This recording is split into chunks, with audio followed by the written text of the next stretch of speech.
सुप्रभात बच्चों, मैं रेणु सक्सेना आपकी संस्कृत अध्यापिका।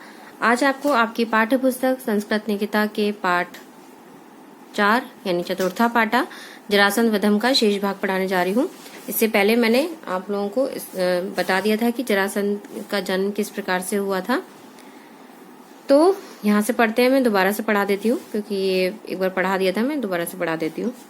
एकदा सकल जनपदस्य, एक बार सारे राज्यों के क्षत्रिय बंधे हुए क्षत्रियों को दीक्षितस्य माने छुड़वाने के लिए और दुष्टस्य वधम और दुष्ट का वध करने की अभिकांक्षनम यानी इच्छा से श्री कृष्णा भीमा अर्जुना सहित जरासंध गृहम प्रविशम।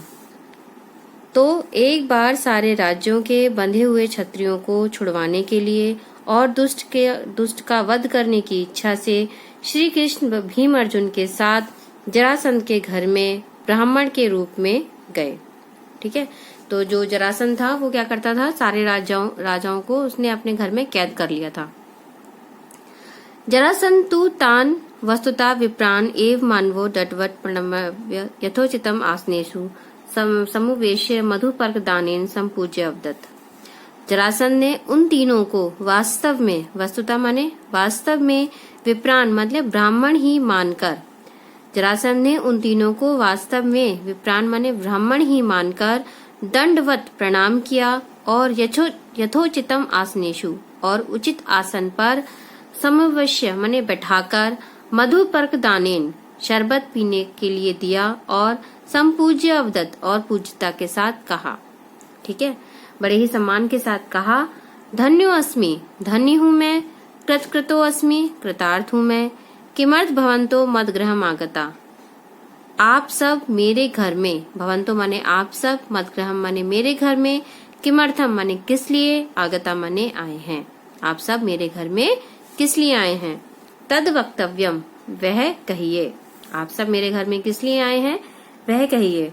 भवान यद अभिलाषितम, आप, भगवान माने आप, यद अभिलाषितम माने जो भी इच्छा करेंगे, तत्सर्वम वह सब कुछ, भवता प्रसादयासामि आपको प्रदान करूंगा। आप जो भी अभिलाषा करेंगे, जो भी इच्छा करेंगे, वह सब कुछ आपको प्रदान करूंगा। तद अकर्णे वह सुनकर भगवान श्री कृष्ण प्रहसन, वह सुनकर भगवान श्री कृष्ण हंसे और उन्होंने पार्थिवम तम अब्रवीत, और उन्होंने जरासंध से कहा, अब्रवीत माने कहा या बोला, भद्र भाई वयम कृष्ण भीम अर्जुना युद्धार्थ समागता। भद्र हम सब कृष्ण भीम अर्जुन युद्धार्थ यानी युद्ध के लिए समागता माने आए हैं। हम सब कृष्ण और भीम अर्जुन युद्ध के लिए आए हैं। अस्माकम अन्यतम द्वंद्व युद्धात् विष्णुव, अस्माकम माने हम, हमारे में से कोई दूसरा द्वंद्व युद्ध के लिए चुनो। सोअपि महाबला, वो भी, सो माने वह, इसका देखो संधि कर दिया यहाँ पे, सा और अपी की संधि कर दी तो क्या हो गया, सोअपि। तो वह भी महाबला माने महाबली था, इसलिए उसने द्वंद्व युद्धाय भीमसेना वर्यमास, इसलिए उसने कुश्ती युद्ध के लिए, द्वंद्व युद्ध यानी कुश्ती युद्ध के लिए भीमसेन को चुना। महाभारत काले, महाभारत के समय, यदा कौरव पांडवों मध्य युद्धम अभवत्, जब कौरव और पांडवों के मध्य माने बीच में, युद्धम अभवत् माने युद्ध हुआ। ठीक है, महाभारत के समय जब कौरव और पांडवों के बीच युद्ध हुआ, तदा अयम वीरा, तब इस वीर ने कौरव पक्ष की ओर से, दुर्योधन पक्षे अथवा दुर्योधन पक्ष की ओर से युद्धम कृतवान, युद्ध किया। चाहे कौरव पक्ष कह लें या दुर्योधन पक्ष कह लें, दोनों एक ही बात है, इसलिए यहाँ पर दोनों चीजें लिखी हुई हैं। कौरव पक्ष यानी कौरव पक्ष की ओर से या अथवा दुर्योधन पक्ष की ओर से युद्ध किया। जरासंधेन सह भीमस्य द्वंद्व युद्धम अभवत्, जरासंध के साथ भीमस्य द्वंद्व युद्धम अभवत्, भीम का द्वंद्व युद्ध हुआ। जरासंध के साथ भीम का द्वंद्व युद्ध यानी कुश्ती युद्ध हुआ। भीम जरासंधयो भीषणम मल्ल युद्धम पंचविंशति वासरान प्रवर्ते स्म, भीमसेन और जरासंध का भीषण यानी भयंकर कुश्ती युद्ध 25 दिनों तक चला। ठीक है, पंचविंशति माने 25 दिनों तक चला। तो भीमसेन और जरासंध का भयंकर मल्ल युद्ध 25 दिनों तक चला।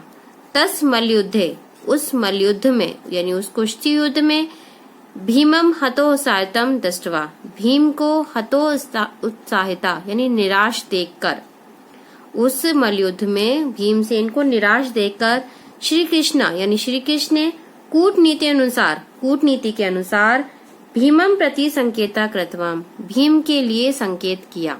ठीक है, कूटनीति के अनुसार भीम के लिए संकेत किया। क्यों वो परेशान हो गए थे भीम? क्योंकि जरासंध का आप सभी को पता है जन्म किस प्रकार से हुआ था कि 2 आधे आधे शरीर वाले बालक थे, उनको जरा नाम की राक्षसी ने जोड़ दिया था। तो जब भी भीम उनको जांग से पकड़कर 2 टुकड़े करते तो वो क्या होता था, वो दोबारा से जुड़ जाता था और दोबारा से जीवित हो जाता था। तो ये देखकर भीमसेन ने ये कई बार किया और हर बार जो है जरासंध इसी प्रकार से जीवित हो जाता था। तो इस प्रकार से क्या हुआ कि वो भीमसेन जो थे वो निराश हो गए, क्योंकि बार बार वो उसको मार रहे हैं और बार बार वो जीवित हो जा रहा है। तो ये सब जो कृष्ण भगवान देख रहे थे, फिर उन्होंने क्या किया, कूटनीति के अनुसार भीम को संकेत किया। उन्होंने क्या किया, संकेते श्री कृष्ण एकम तृणम गृहीत्वा, संकेत में यानी इशारे में श्री कृष्ण ने एकम तृणम एक घास के तिनके को लेकर मध्याद विभाजिता, उसे मध्य से यानी बीच से विभाजित किया, कृता माने किया, और लिखा नहीं है इसमें, और अंते चा भगवता देवकी नंदेन संकेता ज्ञात्वा, और अंत में भगवान देवकी नंदन के संकेत को जानकर यानी इशारे को जानकर भीमसेन ने तस्य शरीरम उसके शरीर के दुध्वा कृत्वा 2 टुकड़े करके भूमो निपातमास भूमि पर फेंक दिया। श्री कृष्ण भगवान ने क्या किया कि देखिए इसमें आधा लिखा हुआ है, आधा मैं बता देती हूँ कि संकेते श्री कृष्ण एकम तृणम गृहीत्वा मध्याद विभाजिता कृता, संकेत में श्री कृष्ण ने एक घास के तिनके को लेकर उसे बीच से विभाजित कर दिया और उसको क्या करा उन्होंने, जैसे बीच से विभाजित किया और एक को बाईं तरफ फेंका और दूसरे को दाईं तरफ फेंका, मतलब अपोजिट डायरेक्शन में। ठीक है, तो इससे क्या हुआ कि वो जुड़ नहीं पाया जरासंध। अगर वो 2 टुकड़े करके उसको फेंक रहा था बार बार तो वो दोबारा से जुड़ जा रहा था। तो उसने क्या किया, 2 टुकड़े किए, एक टुकड़े को इधर फेंका और दूसरे टुकड़े को उधर फेंका अपोजिट डायरेक्शन में। तो क्या हुआ, फिर वो जरासंध जुड़ा नहीं। ठीक है, तो ये संकेत जो था वो श्री कृष्ण भगवान ने भीमसेन को दिया। तो भीमसेन ने जब ये संकेत जान लिया तब उसके शरीर के 2 टुकड़े किए और उसे भूमि पर फेंक दिया।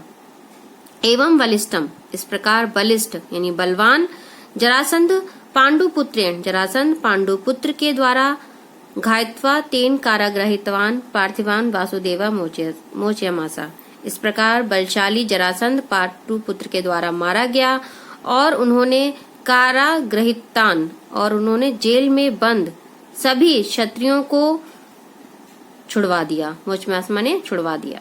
ठीक है, और उन्होंने यानी वासुदेव ने, कृष्ण भगवान ने सभी बंधे हुए क्षत्रियों को छुड़वा दिया। ते अपि, वे भी तम भगवता, वे सब भी उन भगवान की बहुधा स्तुत्वा, बार बार स्तुति करते हुए स्वान मतलब अपने अपने जनपदान, अपने अपने राज्यों में प्रतिपदेरे माने पहुंच गए। इस प्रकार वे सब भी भगवान की बहुत स्तुति करते हुए अपने अपने जनपदों में यानी अपने अपने राज्यों में पहुंच गए। अनेन प्रकारेण, इस प्रकार से जरासंध वीर गतिम प्राप्तवान, इस प्रकार से जरासंध वीर गति को प्राप्त हो गया। ठीक है, तो आई थिंक आप लोगों को ये सब समझ में आ गया होगा कि क्या थी कहानी। धन्यवाद।